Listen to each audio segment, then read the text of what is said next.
Kapag sinabi nila na hindi ina ng Diyos si Mama Mary, yun ay dahil, sabi nila na sabi nila na yun ay dahil hindi siya ina ng pagka-Diyos, hindi namin yan turo. Naalala ko yung talakayan namin ni Peter Pindon ba? Doon sa Galatia 4:4. Gipakatawo siya sa tawhanong inahan. Gipakatawo siya sa tawhanong inahan. Kung sa Tagalog pa yon, ipinanganak siya ng taong ina. Ipinanganak siya ng taong ina. Tapos ang tanong niya, meron bang mababasa na gipaka-Diyos siya?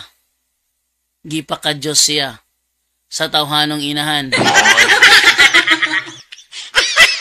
Gipaka-Diyos siya sa tawhanong inahan. When you say gipaka-Diyos, niya, tapos tatapatan niya ng nung gipakatawo, tama naman yun. Tama na siya ay gipakatawo o ipinanganak. Tama rin na siya ay gipaka-Diyos kasi Diyos naman talaga ang turing ng Mama Mary sa kanya. Hirap naman na hindi Diyos. Diba? Kaya, yung paniniwala na yun ni Peter Pindon is hindi gumigiba sa topic. Kasi, ang ibig niya sabihin, ibigay namin yung kaatbang, yung opposite. Siya nagbigay ng terminong kaatbang tsaka opposite. Ano ko sa kanya? Ano bang opposite ng ng ipinanganak? Born. Sa English kasi born yun eh. Born. Ano ba opposite nun? Unborn. O, yung bang unborn, di pa ka Diyos? Mali, di ba? Napakamaling unawa ng mga Seventh-day Adventist. So, ngayon, ang tanong dyan, sabi nila, saan naging ina si Kristo? Si Kristo kasi, naging ina ni Kristo si Mama Mary. Si Kristo kasi, meron siyang dual nature. Meron siyang pagka-Diyos at pagkatao. Saan doon naging ina si Mama Mary? Yan ang ating topic ngayong umagang ito. Pero bago muna yan, magbabasa muna ako ng mga comment section. Ano po? So, ang nandito ngayon, tayo ay siyam, 8 kayo, ika-siyam ako. Sabi dito, good morning, Bro Jando, go, God bless, sabi ni Yamon Teho. Sabi naman ni Annalisa, also, good morning, Bro Jando, and Drigos, good morning po, Bro Jando, God bless po. How about ito sa natin, sa ating dun sa mga nanonood sa ating live ngayon sa Facebook ko. Nakikita nyo may nakalagay dyan na YouTube live link on description. Yan ay sa mga gustong makakita ng aking full screen. Ano yung full screen ko? Yung pinapakita ko sa screen yung mga talata, yung mga references, yun ay nasa description lang po ang link. May nakalagay sa description yan eh. Doon nyo makikita yung link sa live ko. Okay, sabi dito ni Milagros Barredo Magno, watching from Toronto, Canada. Good morning, everyone. Okay, and from Maribel Peñaflor, good morning, bro. Okay, sa lahat ng mga nandiyan ngayon ha, yung mga kaibigan ninyo, mga protestante na tutol sa topic na Mother of God, tutol sa paniniwala ng Katoliko ng Mother of God, imbitahin po ninyo ngayon na pumasok upang malaman nila kung ano ba talaga ang ating turo. At hindi sila gagawa ng kanilang sariling mindset na isasaksak sa atin para yun ang kanilang barat-banatan. Mali yun. Time check is 6:13 in the morning. Straight to the point. Live on the spot. Okay, so patuloy po tayo sa ating live ngayong umaga. Good morning. Nandiyan din si Reden Aguho. Good morning, Bro Jando from Atmonian, Quezon. Mika din Bukogan. Burungan. Good morning, Bro Jando, sabi niya. Okay, so atin nasimulan ang ating topic. Bakit naniniwala ang mga Katoliko na si Mama Mary ay Mother of God? Yun ba ay dahil ina siya ng pagka-Diyos o ina siya ng pagkatao? Yun ba ang ating katuruan? Well, ating lalabas ito ngayon yung paliwanag ni ChatGPT patungkol sa bagay na ito, kung bakit naniniwala ang mga Katoliko. Ano yung nakita niya na reason ba't naniniwala ang mga Katoliko? Eto na po. Yan. Ang sabi dito, bakit naniniwala ang mga Katoliko na si Mama Mary ay ina ng Diyos? Sabi ng mga Protestante na mali daw ang paniniwalang ito sapagkat wala raw ina ang pagka-Diyos ni Kristo. Ano ang masasabi mo tungkol dito? Anong sagot ni ChatGPT? Napakahalagang tanong ito at madalas na ginagamit ng mga Protestante laban sa aral ng simbahang Katolika. Narito ang malinaw, makasaysayan at makabiblia na paliwanag kung bakit naniniwala mga Katoliko na si Maria ay ina ng Diyos o Mother of God, Theotokos, at bakit mali ang argumento ng mga nagsasabing hindi siya ina ng pagka-Diyos ni Kristo. Ano kaya sabi ka dito, no? Una, si Maria ay ina ni Jesus at si Jesus ay Diyos ayon sa Lucas 1:43. At saan ko natamo ito? Na ang ina ng aking Panginoon ay pumarito sa akin. Ang tinutukoy ni Elizabeth, wow, kay Ted Espinosa, nagbigay siya sa akin ng 100 stars. Ang tinutukoy ni Elizabeth, sa Luke 1:43, sabi ni Elizabeth, dinalaw siya ng ina ng kanyang Panginoon. Ina ng kanyang Panginoon. Ang tinutukoy ni Elizabeth ay si Maria. So yung ina ng Panginoon na dumalo sa kanya ay si Maria. At ang salitang Panginoon, o Greek, Kyrios, ay ginagamit sa Diyos. Ginagamit pala sa Diyos yung terminong Panginoon. Kung si Maria ang ina ni Jesus at si Jesus ay tunay na Diyos, si Maria ay ina ng Diyos. Straight to the point. Hindi dahil siya ang pinagmulan ng pagka-Diyos ni Jesus, kundi dahil ang ipinanganak niya ay isang persona na Diyos.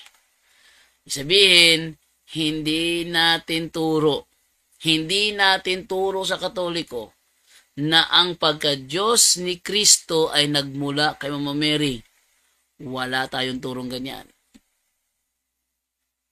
Yung ating katuruan na si Mama Mary ay ina ng Diyos ay walang kinalaman kung saan nagmula ang kaniyang pagka-Diyos. Kaya kapag nililink yan sa ating mga argumento, huwag nating tanggapin sapagkat hindi yan ang ating mindset. Ang ating mindset ay si Mama Mary ay ina ng Diyos dahil ang ipinanganak niya ay isang persona na Diyos. Tandaan niyo, napansin ninyo, maraming beses na ako ditong pinasok ng mga Protestante, nagtatanong sa akin, nagbibigay ng ideya, pero yung ideya binibigay nila, idea mindset ng Protestante, napansin nyo, hindi ko tinatanggap. Ano ang reason ba't hindi ko tinatanggap? Kasi once na isaksak na nila sa inyong isipan ng kanilang mindset at kayo'y sumang-ayon, madali na para sa kanila ang gibain kayo. Bakit? Sumang-ayon na kayo eh. Once sumang-ayon na kayo sa mindset ng kalaban, madali lang kayong pasukin yan. Madali lang. Yan, next time, mga advice ko sa mga Katoliko nanonood ngayon, kapag may katalakayan kayo at may isinasaksak sila sa isipan ninyo na isang ideya, huwag kayong sumang-ayon. Sabihin nyo lang, teka, mindset nyo yan. Huwag mo isaksak sa akin yan. Mindset niyo yan eh. Na yung talakayan ko dati, yung si ano, yung isang member ng Grace Gospel. Ang dami niyang ideyang isinasaksak sa isip ko, ni isa wala akong tinanggap. Dahil doon, nahirapan siyang i-prove yung side niya. Nahirapan siyang i-stand yung kanyang paniniwala dahil hindi ko tinatanggap ng mga mindset nila na isinasaksak sa isip ko. Oh. Kumbaga, sabi ni Father, sino yung ano, yung Father Jeffrey Quintanar ba yun? Doon sa isang interview ni Noli de Castro, kahit na ilang milyong demonyo pa yan ang nasa labas, hindi yan makakapasok pag hindi ka magbubukas ng pinto. Diba? Kahit ilang milyong demonyo pa yung nasa labas, hindi yan makakapasok pag hindi ka nagbukas ng pinto. So kahit ilang milyong argumento pa yung inihanda niya, hindi yan makakapasok pag hindi ka nagbukas ng pinto. Tandaan niyo ha? Si Mama Mary ay si Elizabeth ay dinalaw ng ina ng kanyang Panginoon. Yung Panginoon ni Elizabeth sa Lucas 1:43, may ina. Ano daw? Yung Panginoon ni Elizabeth sa Lucas 1:43, may ina. Ang tanong, sino ba ang Panginoon ni Elizabeth na may ina? Alam niyo ang tamang sagot? Ang tamang sagot ay si Jesus. Si Jesus ang Panginoon ni Elizabeth na may ina. Napakaliwanag ng talata. Dahil sa talatang yan, ang term Panginoon ay ginagamit yan sa Diyos. Dahil si Kristong Panginoon ay Diyos. At si Kristong Panginoon na Diyos, sabi ni Elizabeth, may ina. Dinalo siya ng ina ng kanyang Panginoon. Kapag itinanggi mo na si Mama Mary ay ina ng Panginoon ni Elizabeth, then salungat ka sa Espiritu Santo. Bakit? Sinabi yun ni Elizabeth na puno siya ng Holy Spirit. Filled by the Holy Spirit, si Elizabeth nang sabihin niya yun. Dinalaw siya ng ina ng kanyang Panginoon. Ang liwanag ng talata. Ang liwanag. Hindi ko alam kung paano yan gigibain ng mga ng mga protestante.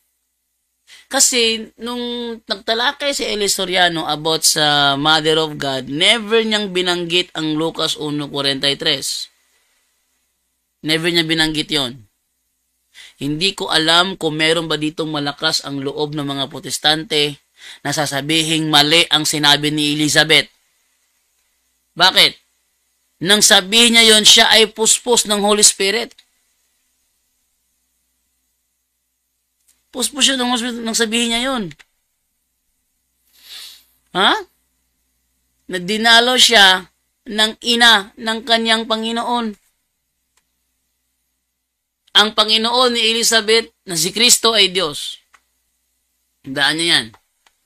Ang Panginoon ni Elizabeth na si Kristo ay Diyos. At ang kanyang Panginoon na si Kristo na Diyos, sabi niya, may ina. At yung ina na yon ay dumalo sa kanya. Eh, ang ginagawa ng mga protestante para gibain yung ating paniniwalang si Mama Mary ay ina ng Diyos, doon na dinadaan sa ano? Si Maria ba ay Diyos din? Hindi nagigiba yun sa ganong reasoning? Ha? Alin ba nauna? Si Maria ba o si Kristo? Hindi yan gigiba sa issue. Hindi nakakagiba sa issue. Sabihin natin na nauna si Kristo bilang Diyos. Nauna siya. Oh. Hindi ba nagkatawang tao? Nagkatawang tao si Kristo? Nung siya'y nagkatawang tao, nagkaroon ba siya ng ina? Ha? Nagkaroon ba siya ng ina? Yes. Biblically speaking, nung nagkatawang tao ang verbo, mayroon siyang ina na nagsilang sa kanya. Ate, tuloy sinasabi ni ChatGPT, Tuloy natin. Ang sabi to ChatGPT ganito. Isinilang ni Maria ang buong persona ni Kristo, hindi lang katawan. Yes. Walang ina na nagsisilang ng nature. Halimbawa, o ugali. Kasi yan kalikasan, ugali, nature, synonym lang yan Halimbawa, nung pumasok siya dun sa katawan na yon, naipanganak na ni Maria. Nung pumasok siya sa katawan na iyon, naipanganak na ni Maria. Baka sabihin nyo na ako'y gumagawa ng pakita ko yung video mismo Sa mga gusto makakita nung pinapakita ko sa screen, dito kayo sa live ko sa YouTube. Para makita ninyo yung pinapakita ko sa screen. VLC player tayo dito. Ayan. Tingnan nyo. Tingnan nyo ito ay naganap, ito ay nangyari sa kanilang Bible exposition noong February 24, 2020. Anong sabi ni Eli Soriano? Nung pumasok siya dun sa katawan na yon, naipanganak na ni Maria. Nung pumasok si Kristo sa katawan na iyon, naipanganak na ni Maria. Naipanganak na ni Maria. Sa muling salita, hindi nagkatawang tao. Ano yung nagkatawang tao? Naging tao. Kaya nga incarnate. Kaya nga nag-incarnate. Pag sinabing incarnate is nagkatawang tao o naging tao. Nag-anyong tao. Hindi pumasok sa tao. Iba yung pumasok lang sa tao, iba yung naging tao mismo. Daan nyo iba ang pumasok lang. Kasi pag pumasok lang, sumanib lang yun. Parang possession, di ba? Pinasukan ka ng espiritu, kaya kayo, nag-iba yung ugali mo.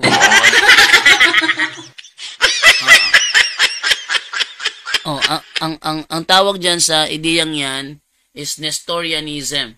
Tuloy natin. Imagine, sasabihin mo ngayon, a form of the greatest blasphemy na ang Diyos papasok sa tiyan ng babae. Sabi niya, a form of greatest blasphemy daw na ang Diyos papasok sa sinapupunan ng babae. Hindi blasphemy yun. Parte yun ng Parte yun ng propesiya. Ating basahin ng sinasabi sa propesiya. Ating basahin na, ano ba sinasabi wait lang. Dito tayo sa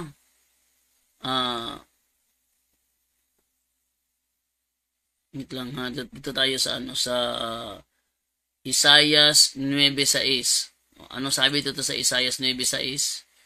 Isaias 9:6, napakaliwanag Sabi ganito, tingnan nyo sapagkat isinilang ang isang sanggol na lalaki para sa atin.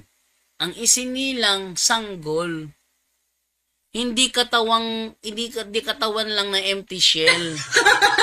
Isinilang ang isang sanggol na lalaki para sa atin.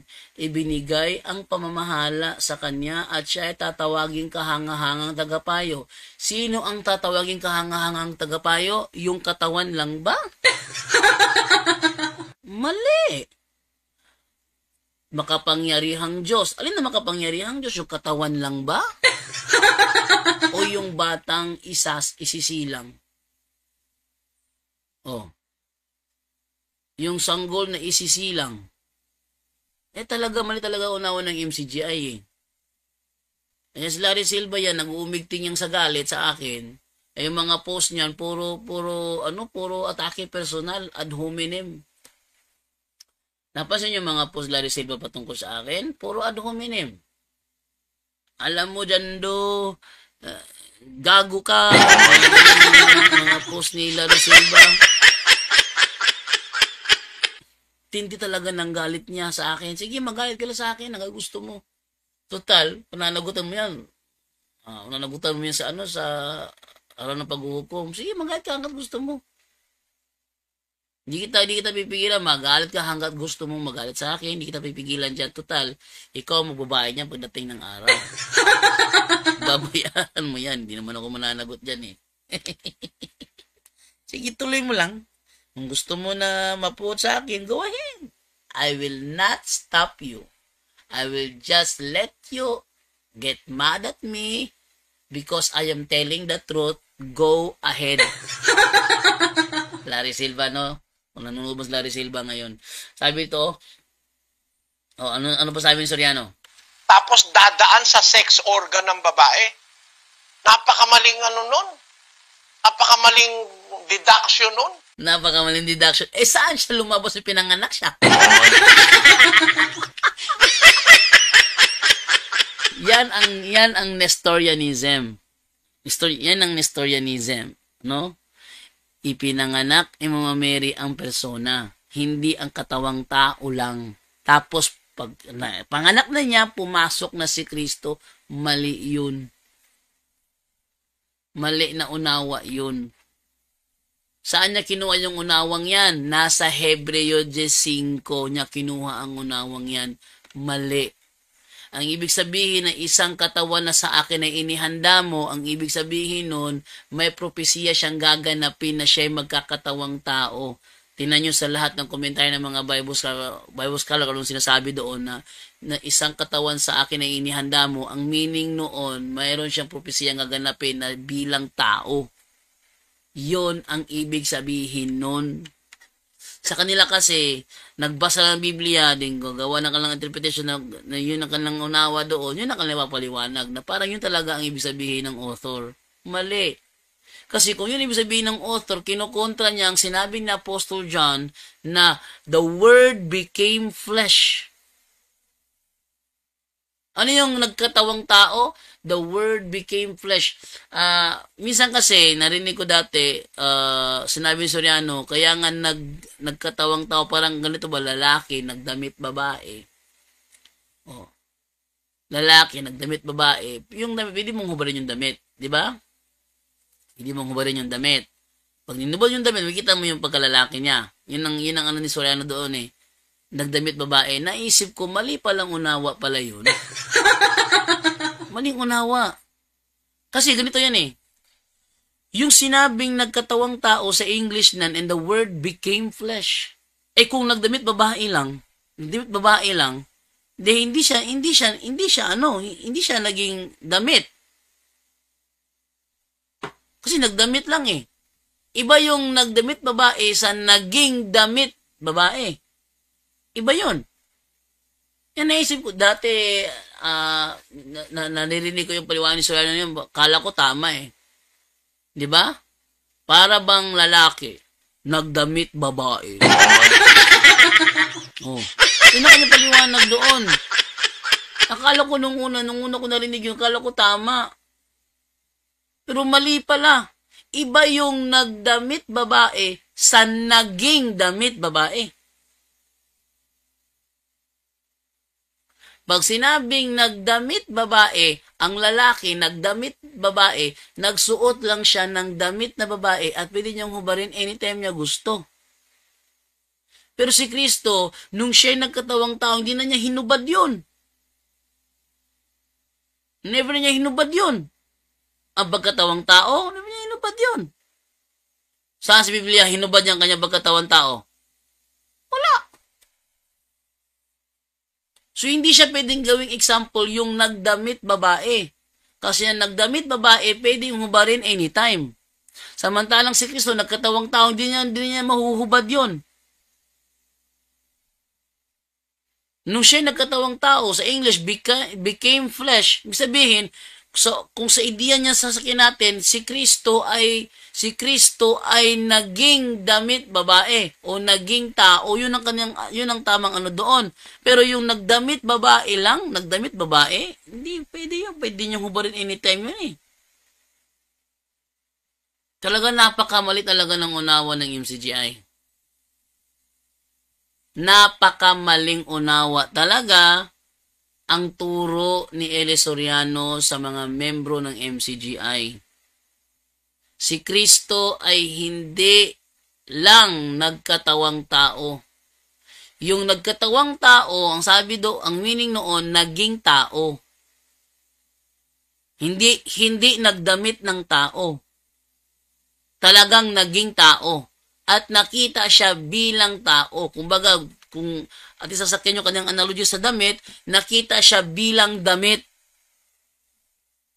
Nakita siya bilang damit. Hindi siya nakita bilang lalaki na nagdamit babae.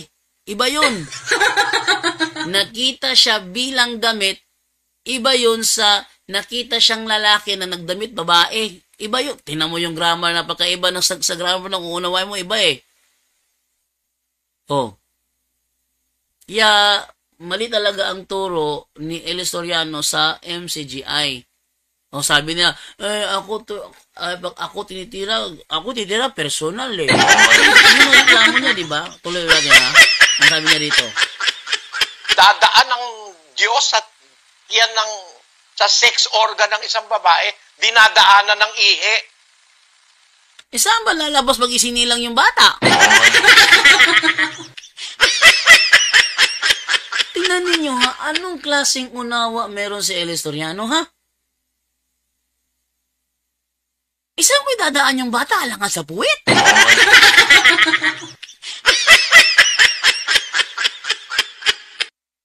Oh, may kukote ba? May kukote ba?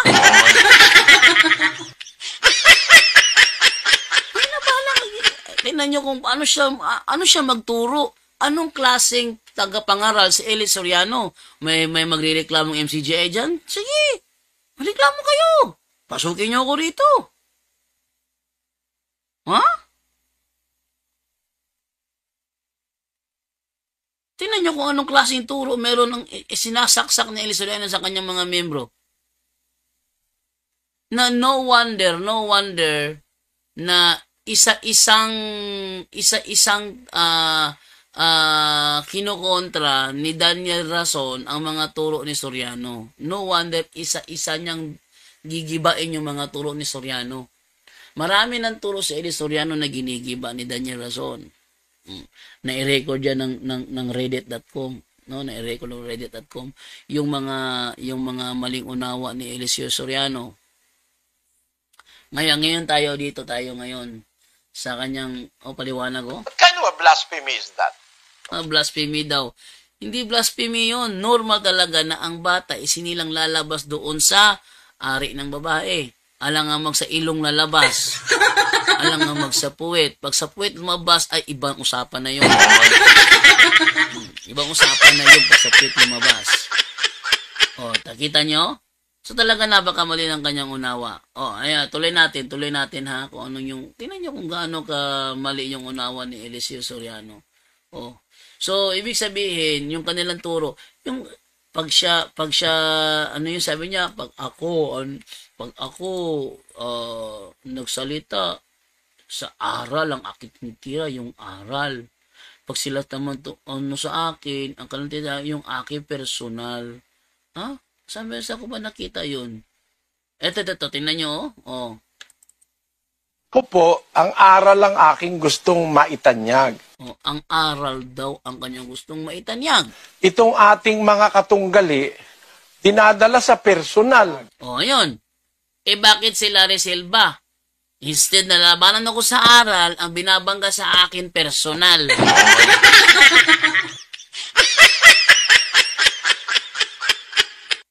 Iaral pala. Ating ulitin. Itong ating mga katunggali, dinadala sa personal. Dinadala sa personal. Ba't ako? Dinadala ako sa personal ni Larry Silva. tingnan nyo kung anong klaseng mga ngaral si Eli Soriano. At marami ang nagpaloko dito. Marami nagpaloko. At ituloy yung pagbabasa natin sa ChatGPT. Ano sabi ito sa ChatGPT? Sabi dito ha, pagtawag na ina ng Diyos ay pagpapahayag na sa Diyos ni Kristo, na si Kristo. Ito, ang pagtawag na ina ng Diyos ay pagpapahayag sa Diyos na si Hesus Kristo. Tama, kasi hindi siya pwedeng tawaging ina ng Diyos kung hindi Diyos si Kristo. Hindi siya pwedeng tawaging ina ng Diyos kung hindi Diyos si Kristo. Mawawala lang ang pagkaina ng Diyos si Mama Mary kung hindi Diyos si Kristo. Kaso, ang MCG naniniwala na Diyos si Kristo. Ang SDA naniniwala na Diyos si Kristo. Therefore, dahil Diyos si Kristo, yung ina niya, ina ng Diyos yun. Alam hindi ina ng Diyos, Diyos si Kristo. Ako nga nagtataka. Bakit itong si Glenn Alado, gumawa ng kanyang premise, siya pang kumontra. Sabi ni Glenn Alado, kami ay naniniwala na si Jesus ay Diyos. Wow. Kami naniniwala na si Maria ay ina ni Jesus. Wow. Pero kami naniniwala na si Maria ay ina ng Diyos. Tingnan nyo. Anong klaseng utak meron din si Glenn Alado? Isa pa yun eh. Yung mismong premise niya, kinokontra niya. Sabi niya si Jesus ay Diyos. Si Maria ay ina ni Jesus. Pero hindi kami naniniwala si Maria ay ina ng Diyos. Hindi ka naniniwala, hindi Diyos si Kristo para sa inyo. Sarili niyang premise siya, may mismo kumukontra. Bakit? Bakit hindi naniniwala si Jesus ay ina, si Maria ay ina ng Diyos? Hindi siya naniniwala doon. Ang reason niya, kasi hindi siyang ina ng pagka-Diyos. Ngik.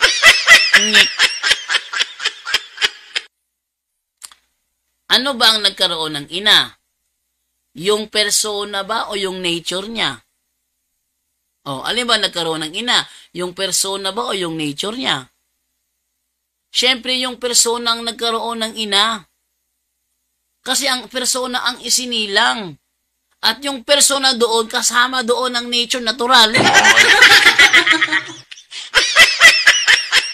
Ano ba naman yan? So ating pagpatuloy, ating binababasa ito kay ChatGPT. Ano sabi dito, ha? Sabi dito. Tuloy natin.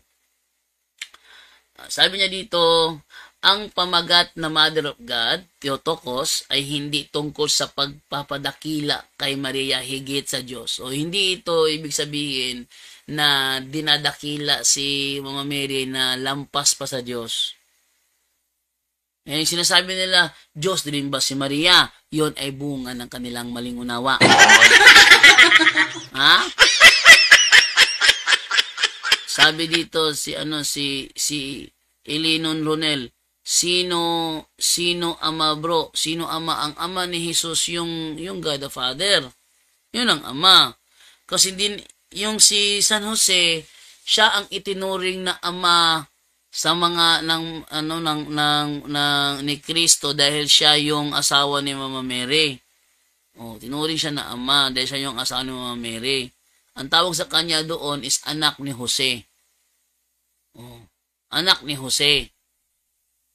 Kasi akala nila kasi may nangyari kay San Jose at saka Mama Mary. Yun ang kanilang unawa doon. Tuloy natin na. Sabi dito ha, ang pamagat na Mother of God, Theotokos, ay hindi tungkol sa pagpapadakila kay Maria higit sa Diyos, kundi pagtatanggol. Ito ay pagtatanggol sa pagka-Diyos ni Kristo. Kaya dapat sana sa mga Sabadista na ipinagtatanggol ang pagka-Diyos ni Kristo, huwag niyong itanggi na si Maria ay ina ng Diyos, sapagkat yung terminong si Maria ay ina ng Diyos, yun ay pagtatanggol sa pagka-Diyos ni Kristo. Kaya si Maria ina ng Diyos kasi Diyos ang kanyang anak.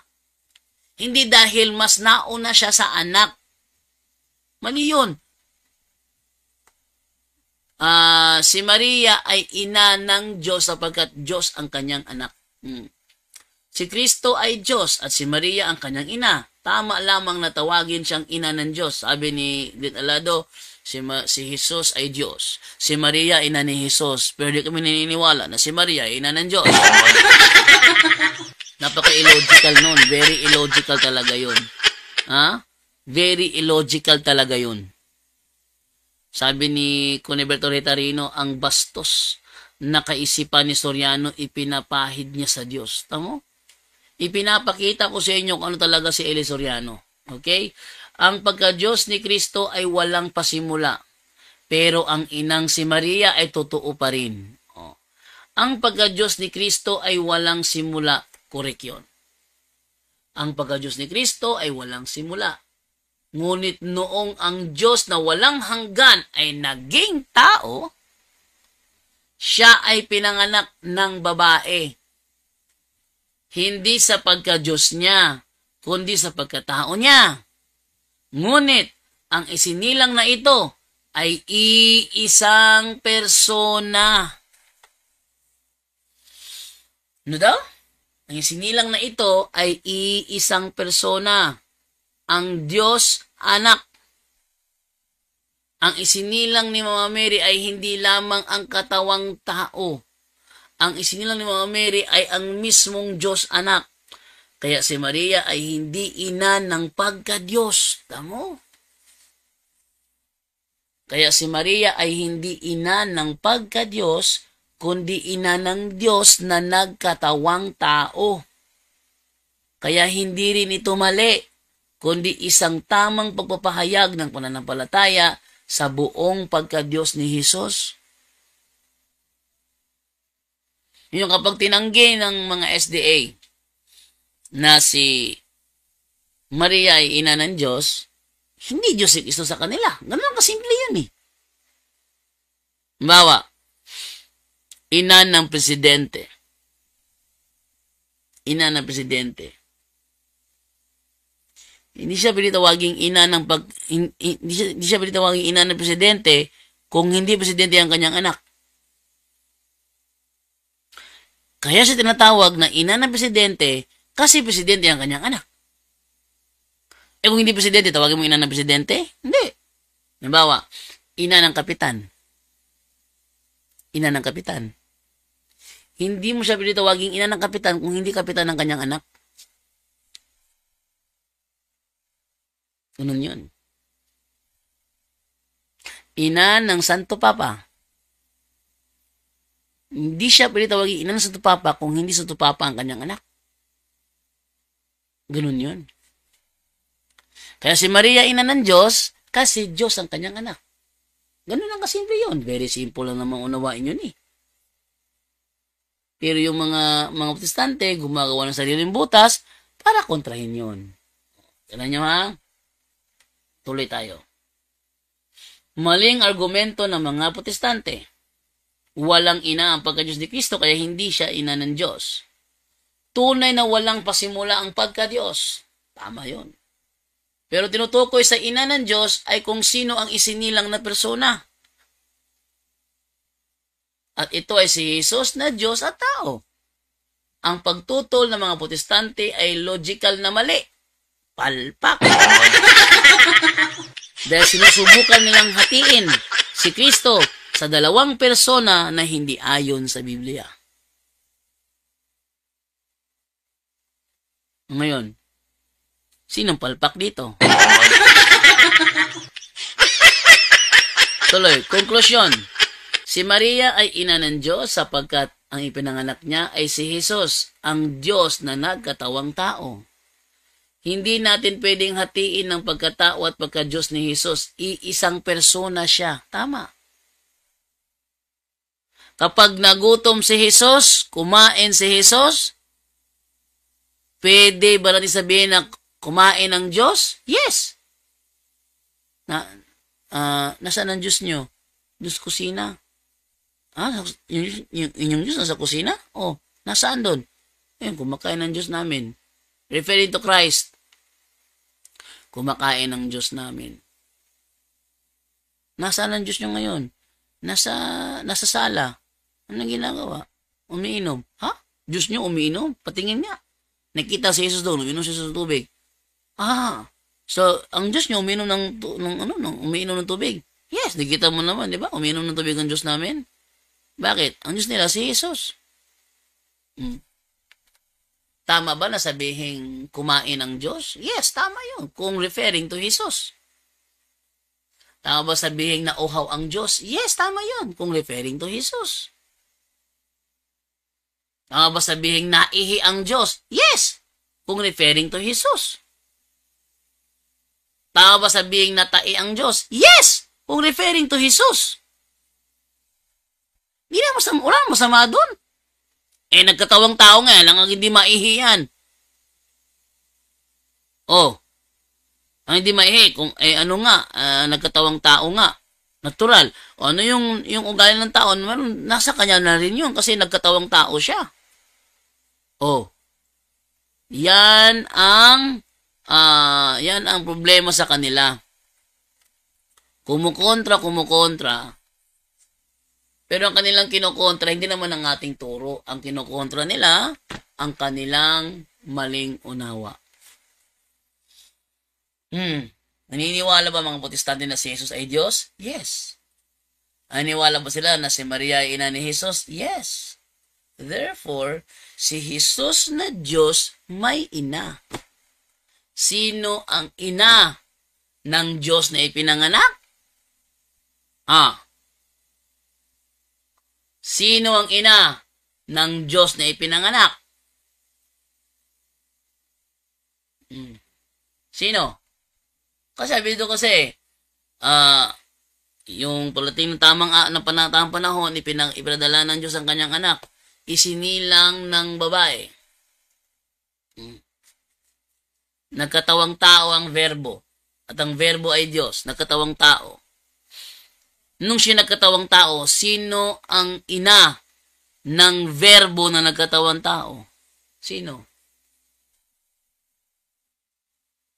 Okay? 1:6:38. 1:6:38:40. Atin basahin yung 1:6:38:40. Anong sabi dito? 1:6:38:40. Sa mga gusto makita ng aking screen, lipat lang po kayo sa aking YouTube live. Makita nyo ang aking screen dito. 1:6:38:40. Atin basahin ha. Paano ito ba? Simulan dito sa Sa 35 tayo masimula. 35. Sabi sa 35 ganito. Sinabi ni Jesus, ako ang tinapay ng buhay. Ang lumalapit sa akin ay hindi na magugutom kailanman. At ang sumasampalataya sa akin ay hindi na mauuhaw kailanman. Ngunit sinabi ko na sa inyo, nakita na ninyo ako, ngunit hindi pa rin kayong sumasampalataya sa akin. Lalapit sa akin ang lahat ng ibinibigay sa akin ng Ama. At hindi ko itataboy kailanman ang sinumang lumalapit sa akin. Ako'y bumaba mula sa langit, hindi upang gawin ang sarili kong kalooban, kundi ang kalooban niya na nagsugo sa akin. At ito ang kanyang kalooban, ang huwag kong hayaang mapahamak ang kahit sino man sa mga ibinigay niya sa akin, kundi ang buhayin ko silang muli sa huling araw. Sapagkat ito ang kalooban ng aking Ama. Ang lahat ng nakakakita sa anak at sumasampalataya sa kanya ay magkaroon ng buhay na walang hanggan at sila'y muli kong bubuhayin sa huling araw. Tama naman ito.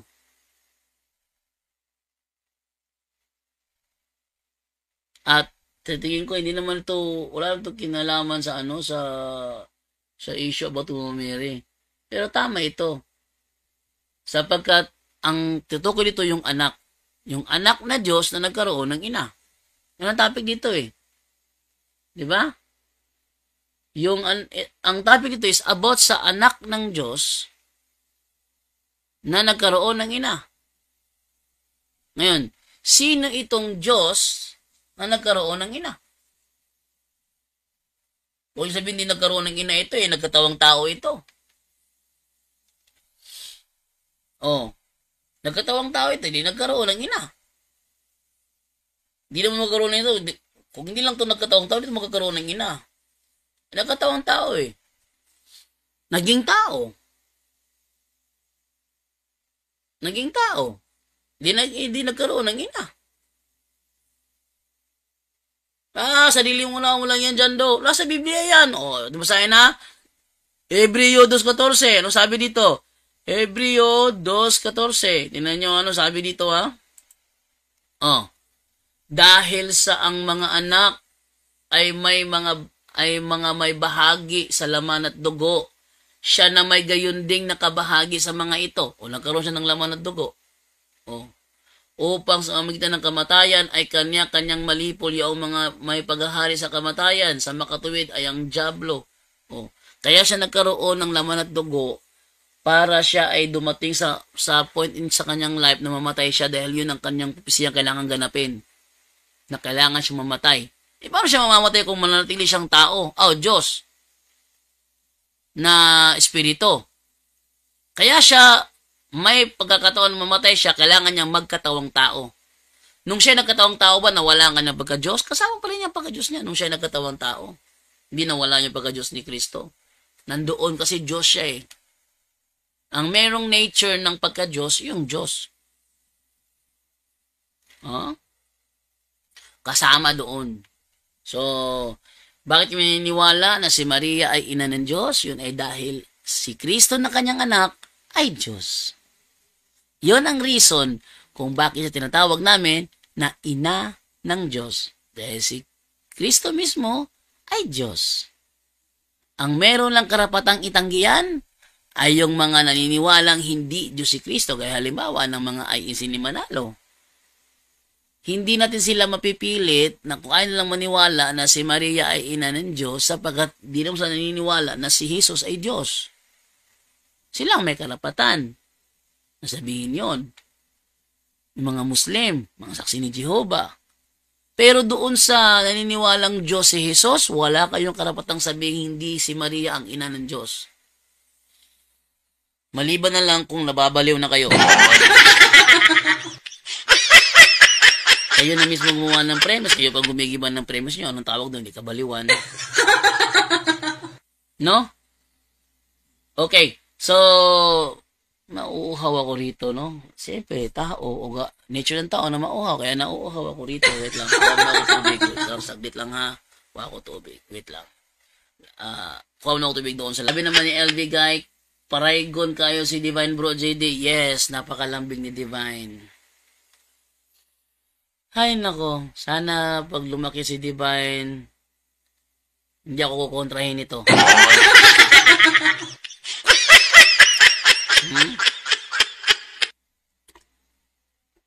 Sana hindi ako kontrahin ito paglaki nito. Okay. Sabi naman ni Jose Atahar, good morning Bro JD. Ano pong talata sa Biblia na pwedeng batayan na iniakyat sa langit si Mama Mary? Actually, nung iniakyat sa langit si Mama Mary, wala na nagsusulat ng Bible. Wala na nagsusulat ng Bible noon. At hindi na isulat sa Bible yon yung siya umakyat sa langit. Pero may prophecy kasi na may nakita na babae doon sa langit na siyang nagsilang sa maghahari sa buong sangkatauhan. Kami naniniwala na yun na tumutukoy kay Mama Mary. Yung babae na nasa langit na siyang nagsilang ng isang batang lalaki na maghahari sa sangkatauhan, yun si Mama Mary. Wala namang ibang ina si Jesus. Alam nyo, lahat ng mga protestante, hindi sila tutol na si Jesus yung batang lalaki tinutukoy doon sa Revelation 12:5 na maghahari sa lahat ng sangkatauhan. Wala silang tutol doon. Pero isinilang ng naturang babae, sino babae mo sisilang doon kung hindi si Mama Mary yun? Yun ang malaking tanong doon eh. Tapos sabi nila ngayon, yung nagpunta doon sa ilang, si Mama Mary nagpunta sa ilang at nagtago. Hindi ba totoo?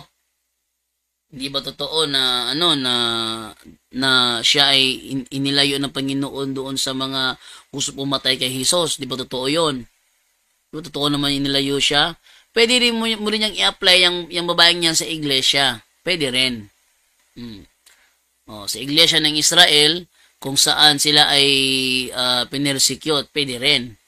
Pero hindi mo mailalayo yung realidad na yung babaeng yan ang nagsilang sa batang lalaki na maghahari sa lahat ng bansa. Sino yun? maliban kay Jesus. Sino yun? Napaliwanag din nyo. Diba? O, at ituloy yung magbabasa ng mga comments. Okay, sabi dito ni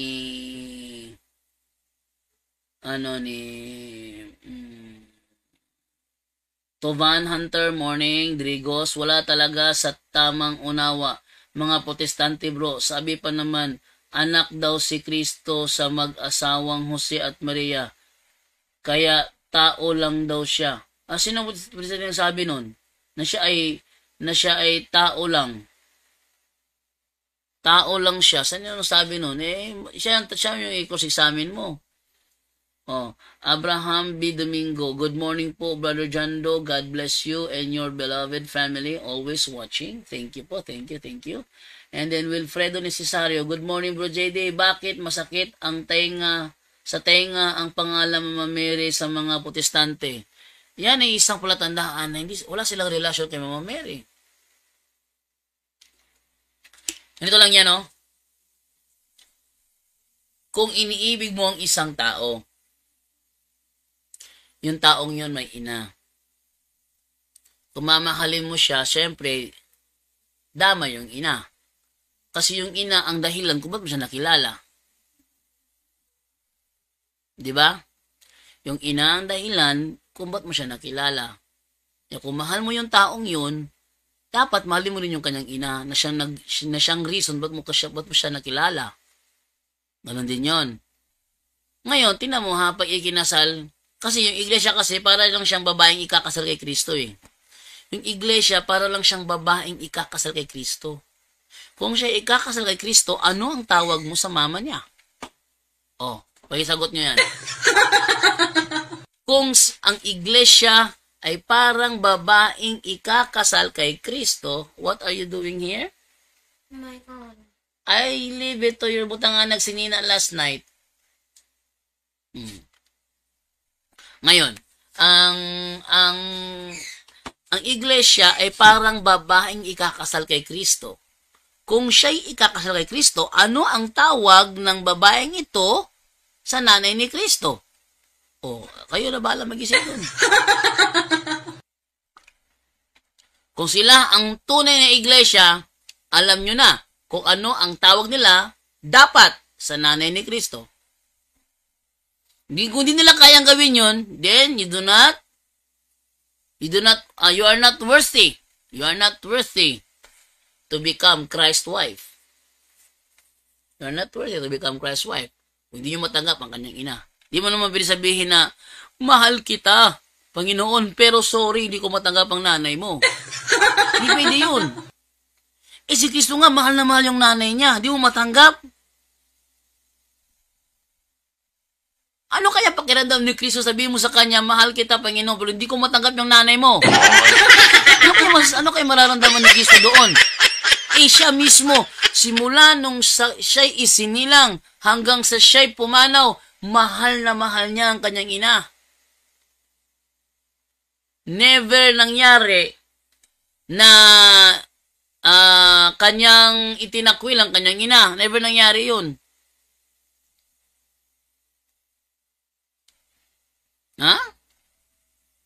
Kung sino man ang nagmahal kay Mama Mary na hindi kayang pantayan, si Kristo yun. Kung sino man ang nagmahal kay Kristo na hindi kayang pantayan, si Mama Mary yun. Kaya kung mahal nyo si Jesus, ipakita nyo mahal nyo rin ang nanay niya. Huwag nyong alimurahin. Huwag nyong kung makakutsa kayo kay Mama Mary, o para kung sino kayo mga galing. Hindi pwede yun. Kaya namin mahal si Mama Mary kasi mahal siya ni Jesus. Mahal namin si Mama Mary kasi mahal siya ni Jesus. Ginagalang namin si Mama Mary kasi ginagalang siya ni Jesus. Ganun lang yun. Next. From Marvin Gulane, good bro, JD watching from Lingating, Baungon, Bukidnon. Okay, from Mama Ningning, good morning, good afternoon here. God bless sa atong tanan. Tagasa de kate. Ha? Drigos, mali talaga si Bad Elik. Kaya pala nahawaan si Larry Silva. Fanatic kasi. Fanatic. Yan nahahawa. Akalain mo, si Cleopas ginawang sinungaling para lang tama si Eli Soriano. Yun na matindi doon. Sinabi lang yan ni Cleopas, yan ay para lang sa sarili niya. Ha? Si Jesus mismong kausap niya para sa sarili niya. Ba naman yan? Nang sabi niya yun, kinontra ba siya ni Jesus? Di ba hindi? Si kinontra ni Jesus, sabihin niya yun eh. At sinabi niya kay Jesus. So, hindi para sa kanyang sarili yun. Kita nyo? Ginagawang sinungaling si Cleopas para lang gawing tama si Eli Soriano. Ay, matindi talagang kaibangan yun. Sabi ni Marvin Golani, Bro JD, excriminated pala si Bishop Marmari Emmanuel. Di ko alam yan, bro. Wala akong alam dyan, bro. Drigo, isa pa yan. SDA na si Stroman Glenn Alado. Walang common sense.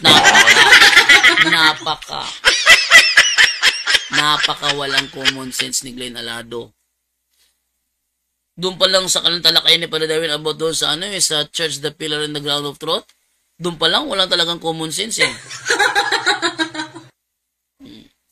Ako talakayan ni Glenn Alado sa topic na yan about sa Church the Ground and the Pillar of Truth. Tingnan nyo kung hindi mananaig yan. Gibang-giba siya kay Padre Darwin eh. Gibang-giba siya. At pag naramdaman niyang lumalamang Padre Darwin sa reasoning, sabi naman niya, huwag mo kong dalhin sa reasoning na yan.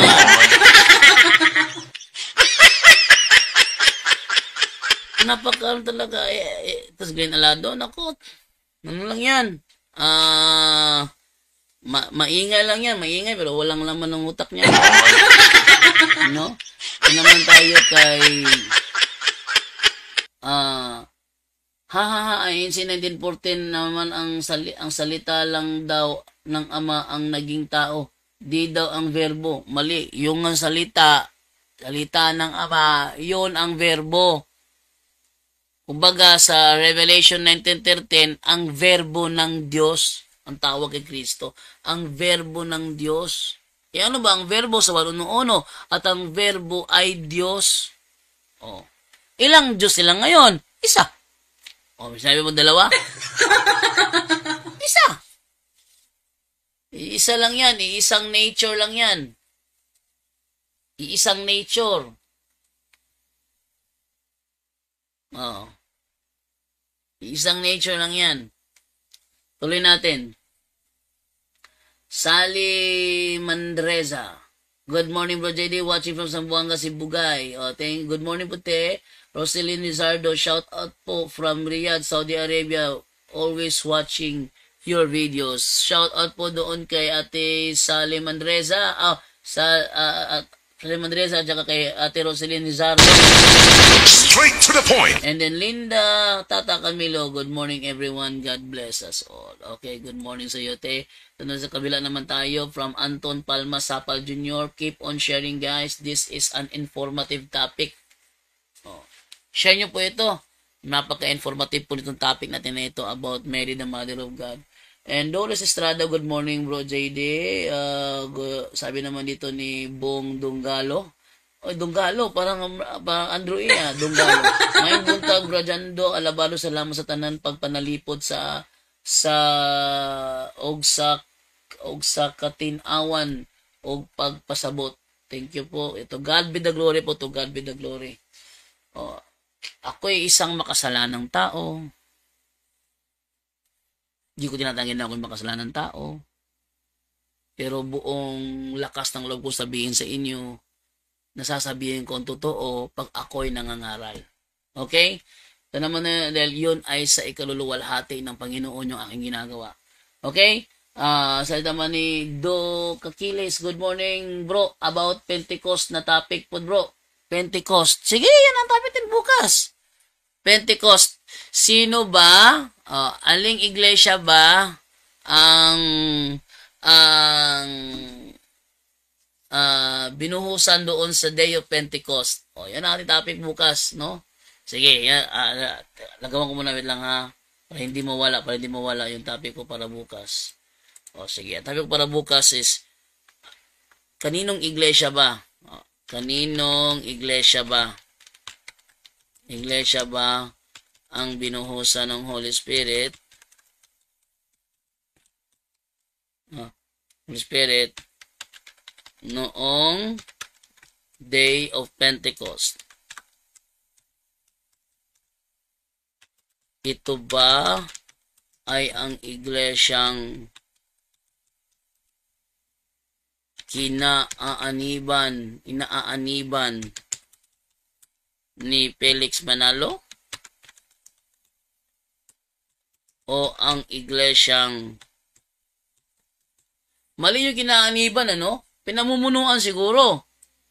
Iglesyang pinamumunuan ni Felix Manalo o ang iglesyang kinaaniban ko. Ito ang ating topic bukas. Gawan ko muna siya ng ng topic. Okay ha? Para bukas ito. Kaninong iglesia ba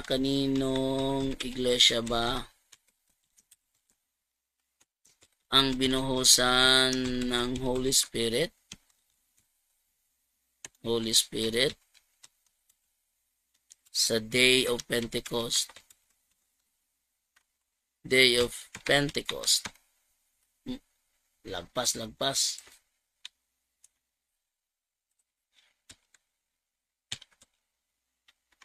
Pentecost. Ito ba ang iglesyang pinamunuan ni Felix Manalo? O ang iglesyang kinaaniban ko? Yan. Nagkasya sa akin. Akala ko hindi magkakasya eh. Okay. So, save ko ito siya as topic natin para bukas. Yun. Kaninong iglesia ba ang binuhusan ng Holy Spirit sa Day of Pentecost? Ito ba ang iglesia na pinamunuan ni Felix Manalo? O ang iglesia na kinaaniban ko? Okay, yan ang ating topic bukas ng umaga. Dito lamang sa Straight to the Point. Straight to the point. Okay, so tuloy tayo sa pagbabasa ng mga comments ninyo. Okay.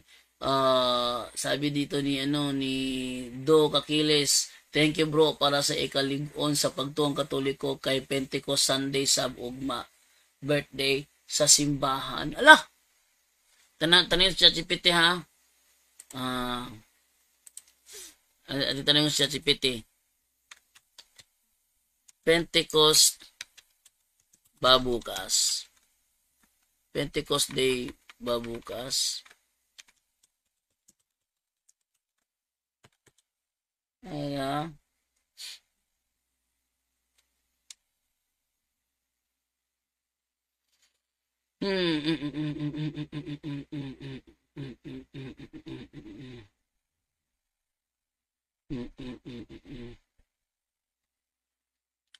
Yes, June 8. Sabi dito ni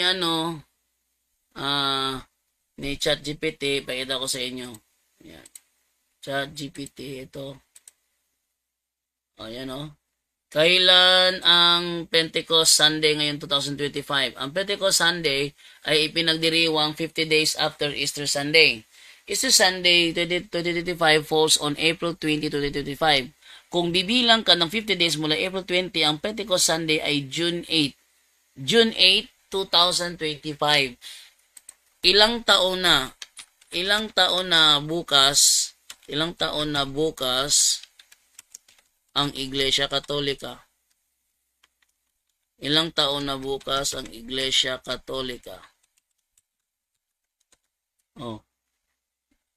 Magandang tanong. As of June 7, 2025, ang Iglesia Katolika ay nasa 1,992 years old na. 1,992 years old na. Oh. Ilang taon bukas?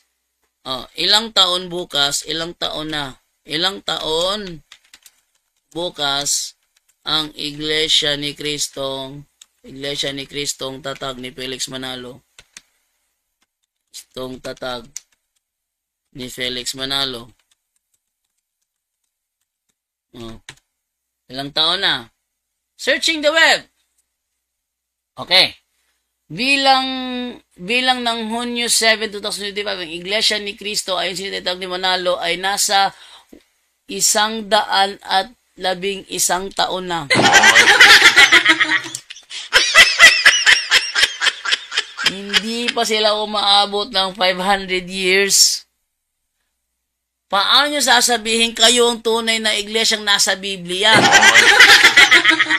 Wala pa yung 500 years. Samantalang ang Katoliko, 1,992 years old na. Oh, ang SDA. Ilang taon na ang SDA? Ilang taon na ang SDA? Ganda dito, no? Ilang taon na ang SDA? Ang sagot. Okay. Bilang ng Hunyo 7, 2025, ang Seventh-day Adventist Church ay nasa 162 taon na mula nang ito'y opisyal na mitatag noong May 21, 1863 sa Battle Creek, Michigan, USA. Ano daw? 162 taon lang. 162 years old lang ang Seventh-day Adventist. 111 naman yung sa INC. Sa madaling salita, mas matanda pa si SDA sa INC tinatag ni Felix Manalo. How about MCGI? Ilang taon na ang MCGI? Ilang taon na ang MCGI? Yan natin na. Bilang ng Hunyo 7, 2025, ang Members Church of God International na mas kilala sa programang Ang Dating Daan ay 48 taon na mula nang ito'y may tatag noong 1977. Kulilat. Ano daw? 48 years old pa ang MCGI. Tapos nagkiklaim na sila ang tunay na samahan. Ngek! Ngek! Maya naman kayo, MCGI. Larry Silva. Ngek! Maya naman kayo, mga MCGI. 48 years old lang pala kayo eh. 48 years old. Dahan-dahan nang nagko-collapse.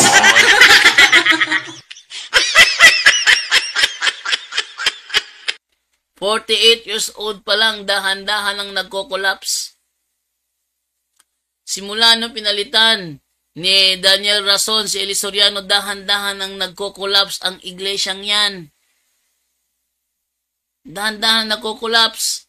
Ano kayo mangyari dito after 25 years?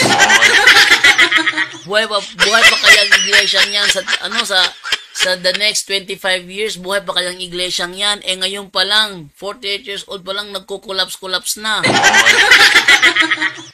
Ha? Paano ngayon yan? Ano pa ang yabang na kanila ipapakita sa atin? Tayo mga Katoliko, 1,992 years old. Sabihin bukas will be our 1,993 years old. Oh, paano ngayon yan? Ayay. Oh, sinong lalagpas sa atin ngayon dyan? Okay, so time check is 7:38 in the morning. So, basa mo lang ko saglit ng comment natin para mag-enjoy naman tayo dito. Hanggang 8 lang ako ha. Sabi dito ni Ted Espinosa, 48 years old na una pa ang Tau Gamma Phi. O, nauna pang Tau Gamma Phi sa sa kailan ba natatag ang Tau Gamma Phi? Tanong natin si ChatGPT. Oh, kailan na itatag ang Tau Gamma Phi? Kailan na itatag ang Tau Gamma Phi? Tingnan natin ano sagot ni ChatGPT dito.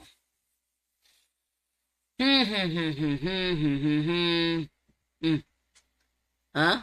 Sabi dito, oh. Anong sabi dito? Ang Tau Gamma Phi, kilala rin bilang Triskelions Grand Fraternity, ay tinatag noong October 4, 1968 sa University of the Philippines, Diliman, Quezon City ng 6 na estudyante na nananais na isang kapatiran na katuon sa prinsipyo ng Fortis Voluntas Fraternitas, lakas, malayang kalooban at kapatiran. Bilang ng Hunyo 7, 2025, ang Tau Gamma Phi 56 years old na 56 na taon na mula nang ito'y maitatag. O ba, mas matanda pa pala yung yung Tau Gamma Phi sa ang dating daan. Naku. Iba naman yan. Oh, tapos gusto nila rin sa Ilban na ayaw akong magtanong sa ChatGPT. Paano ngayon yan? Totoo mga sinasabi ni ChatGPT sa akin. Na ang MCGI 48 years old pa lang. Na mas matanda pa sa inyo ang Tau Gamma Phi. Sabihin, marami ng membrong Tau Gamma Phi, hindi pa naitatag yung MCGI na yan.